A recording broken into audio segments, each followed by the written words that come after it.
Oi, queridos, tudo bem?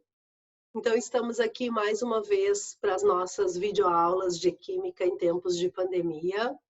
Já tivemos 3 lives, o que tem sido muito legal, muito gratificante, porque é um momento de troca ali com vocês ao vivo, né? Então, mesmo que seja pelo chat, eu consigo interagir com vocês, dar respostas imediatas e me sentir mais professora do que eu me sinto quando eu venho aqui gravar as aulas para vocês, tá?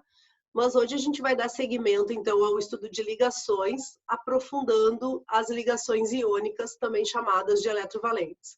Então, um dos exemplos, né, clássicos da ligação iônica é esse dessa pedrinha que está aqui, né, que é o sal. Então, nessa pedrinha nós temos os íons de sódio, né, cátions, ligados aos íons cloreto. Então, essa atração entre os íons sódio, cátions, e os íons cloreto, ânions, forma o sal de cozinha que a gente tanto conhece, o NaCl, também chamado de cloreto de sódio.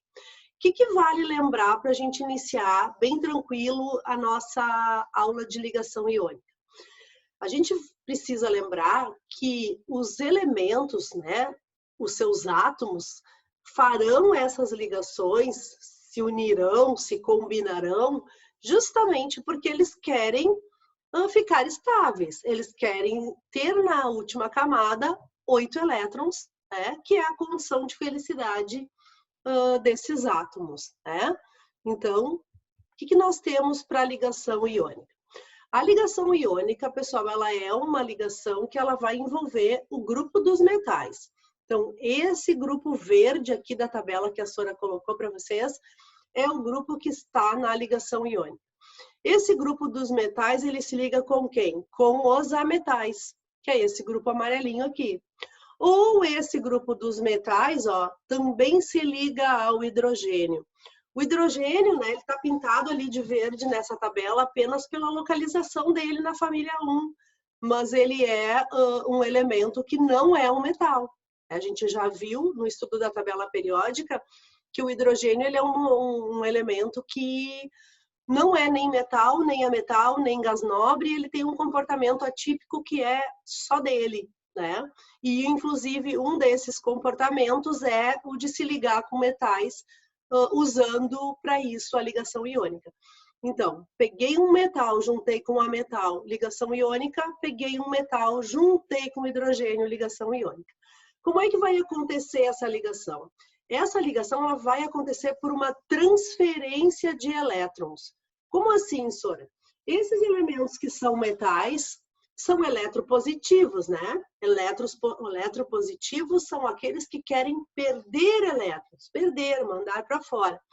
Então, esses elementos aí, os metais, eles vão perder elétrons. Então, eles vão transferir os elétrons que eles têm na camada de valência para os ametais ou para o hidrogênio. Então, o metal transfere os seus elétrons. No momento que ele transfere os seus elétrons, eu estou dizendo que ele está perdendo elétrons. Se eu estou perdendo elétrons, ele está virando cátion, né?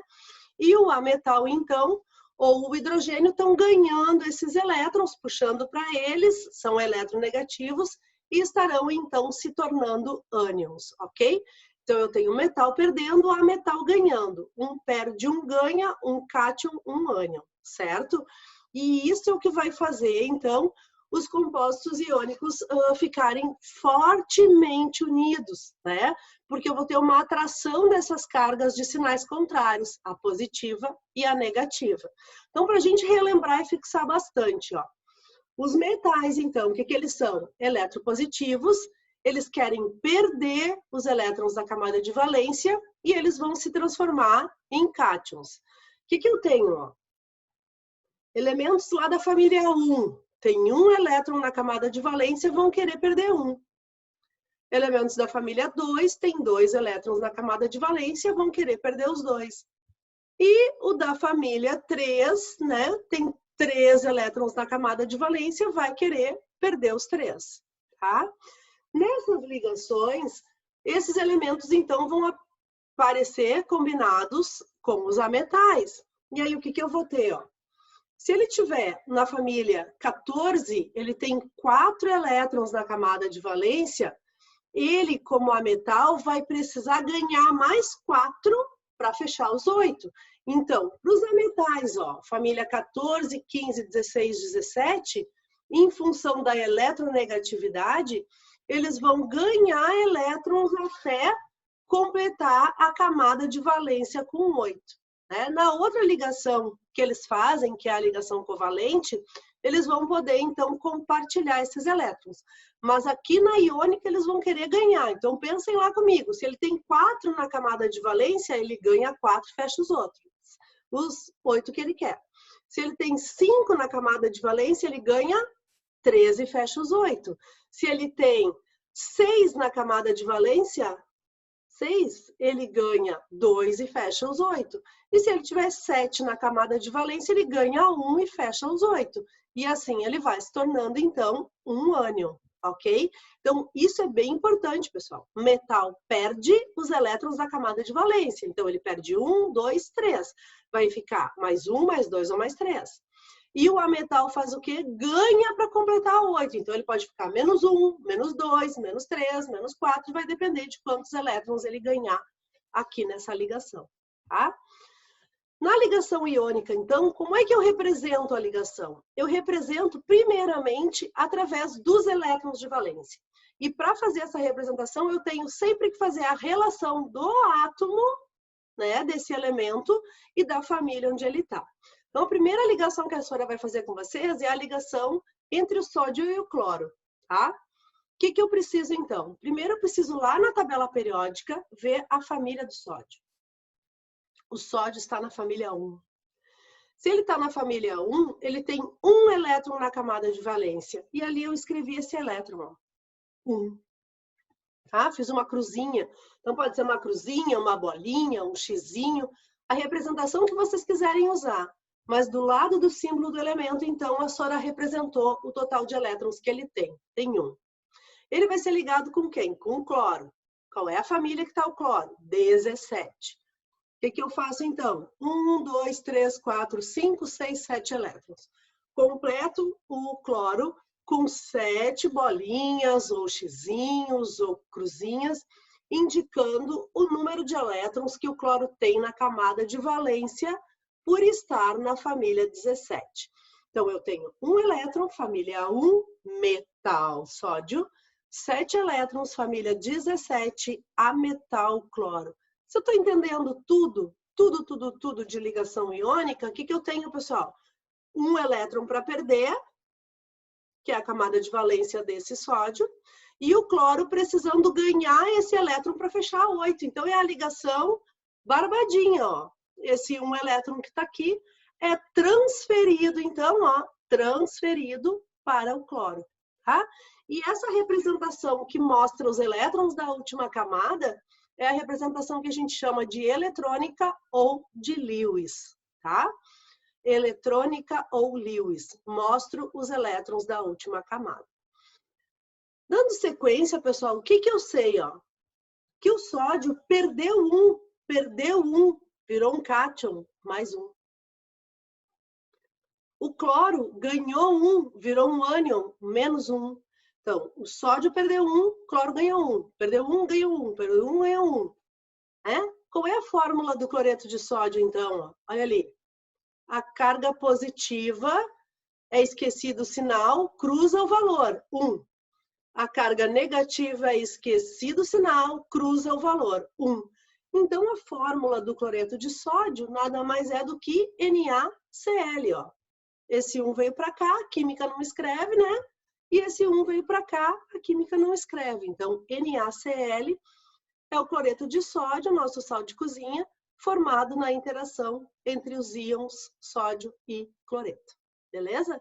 Vamos a mais alguns exemplos, então, de iônica para a gente entender bem o procedimento.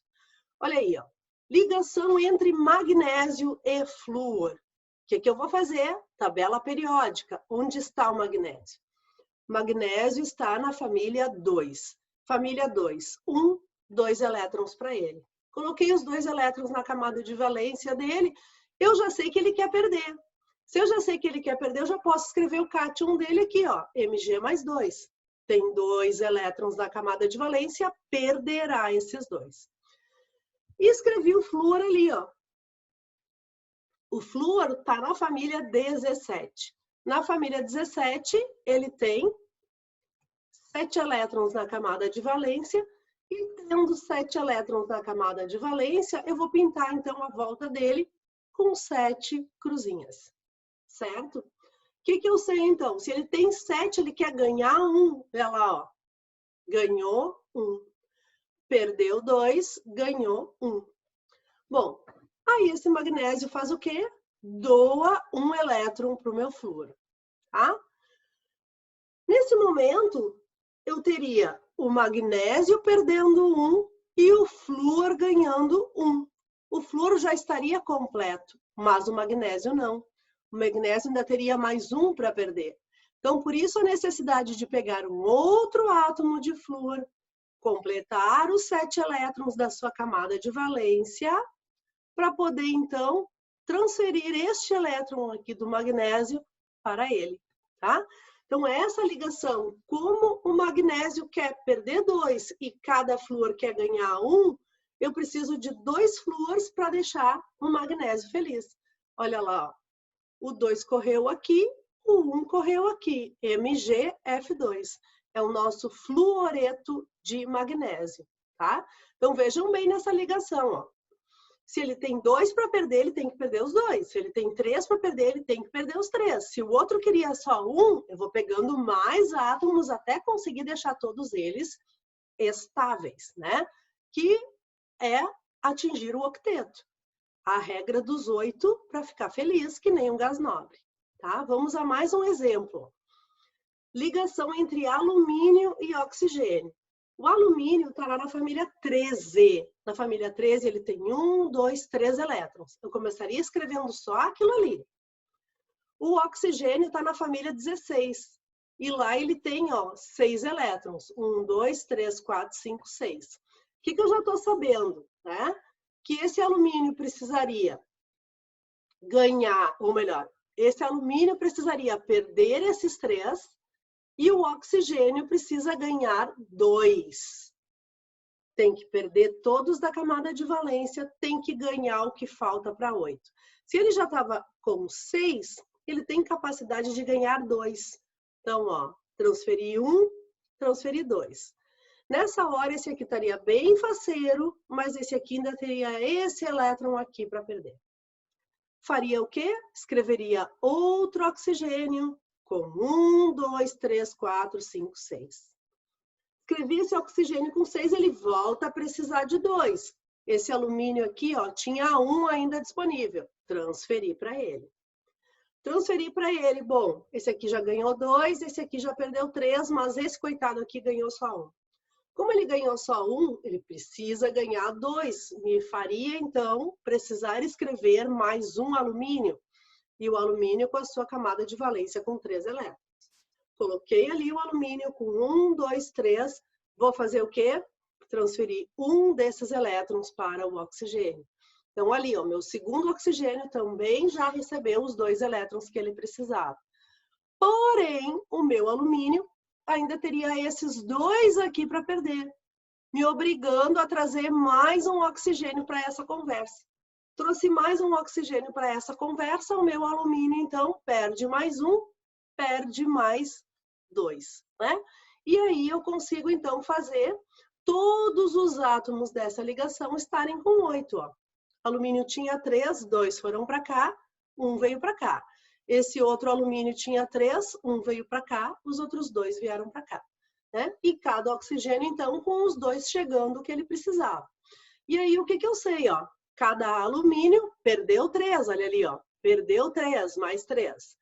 Cada oxigênio ganhou 2. Perdeu 3, ganhou 2, ó. Escorregou, escorregou. Precisei de 2 alumínios e 3 oxigênios. Al2O3. É o óxido de alumínio, tá? Então, essa fórmula aqui, pessoal, vocês podem obter ou aqui, pela fórmula de Lewis, ou pela fórmula do cruza-cruza, né? Cátion-ânion. Cátion-ânion, vou lembrar vocês, é sempre o quê? O que ele tem que perder e o que ele tem que ganhar. O que ele tem que perder, o que ele ganha, cruza, tá? É bem simples de fazer. E quando cruza, não leva carga, leva só o número, tá? E aí, pessoal, nessa última página, então, a senhora traz algumas características dos compostos iônicos. Então, justamente, como eles têm uma grande atração, um é mais, um é menos, todos eles são sólidos à temperatura ambiente. Se eles são sólidos, a outra característica deles é ter um alto ponto de fusão, temperatura onde ele vai passar de sólido para líquido, e um alto ponto de ebulição. Formam retículos cristalinos, olha ali o sal, ó, cristalzinho. E aqui a senhora botou cloreto de césio, sulfeto de zinco, fluoreto de cálcio também como exemplos, ó, da organização da estrutura da ligação dos átomos dele. A maioria é, né, solúvel em água, são solúveis em água. E quando são misturados com água ou são fundidos, fundir justamente é sofrer, né, um processo de fusão, eles se dissociam em cátion e ânion, sofrendo o que a gente chama de dissociação iônica. E quando eles estão, então, fundidos ou em solução, eles se tornam eletrólitos, ou seja, eles podem fazer a corrente elétrica passar através deles, tá? Pessoal, é uma videoaula bem importante essa de ligações, tá? Lembrem do princípio. O princípio é o quê? Ver se ele é metal, se ele é ametal, que família ele tá, quantos elétrons ele tem. A partir daí, eu já sei tudo o que vai acontecer. Se for metal, perde todos os que estão na camada de valência e a quantidade que ele perder é o total de cargas positivas que eu escrevo no cátion. E lá, para o ametal, coloca os elétrons da camada de valência dele, ele precisa ganhar para fechar 8. O total que ele ganhar é o número que eu escrevo com carga negativa para esse ânion, tá? Espero vê-los a semana que vem, então, mais uma vez numa live, tá? Cuidem-se, mandem dúvidas, sigo aqui para vocês, buscando sempre o melhor. Tchau, galera.